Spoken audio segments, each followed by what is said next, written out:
Well, good Friday morning, and thanks for watching the Market Day Report. I'm Janet Adkison. House Republicans unveil their tax reform bill on Capitol Hill, and that plan includes several crucial issues that will impact farmers and ranchers. RFD-TV's Sarah Mock reports from Washington. For the average American family, the Republican tax plan falls short of the $4,000 savings the president promised. With this plan, the typical family of four will save $1,182 a year on their taxes. Farm state lawmakers tout the $3,000 worth of annual savings that will go to, quote, Main Street businesses, along with other benefits for rural communities.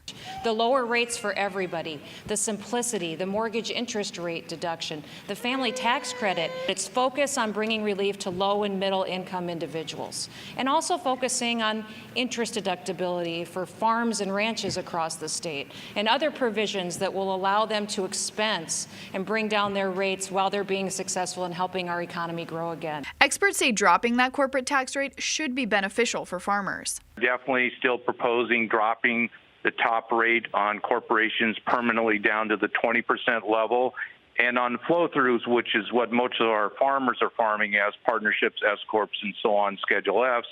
They want to have that rate at 25%, but there's a caveat. For 70% of it would be subject to the top rate and subject to self-employment tax, and 30% would not be. Repealing the estate tax was another of the administration's big promises to farmers, but lawmakers say it won't disappear in 2018. The death tax goes away after 6 years, a doubling of the exemption in the meantime. The immediate deductions for equipment that's being bought on the farm to help get the tax value of those things working. So on balance, the first blush of this bill is that this is important to get done.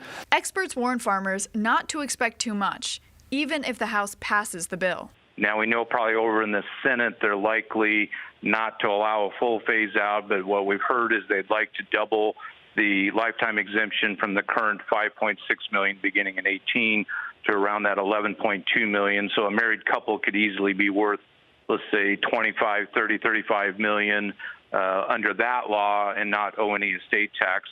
It may never happen. We've seen with ACA, the tax reform there, that it has not gone through. I mean, that reform never did go through. To get a tax reform bill on the president's desk before Christmas requires a vote in the House by Thanksgiving, giving representatives and the American people just 3 weeks to hash out the details. I'm Sarah Mock in Washington for RFD-TV News. The current bill does maintain exemptions that many farmers use to reduce their tax burden when experiencing net losses as a result of natural disasters. Secretary of Agriculture Sonny Perdue thinks the changes will be good for agriculture.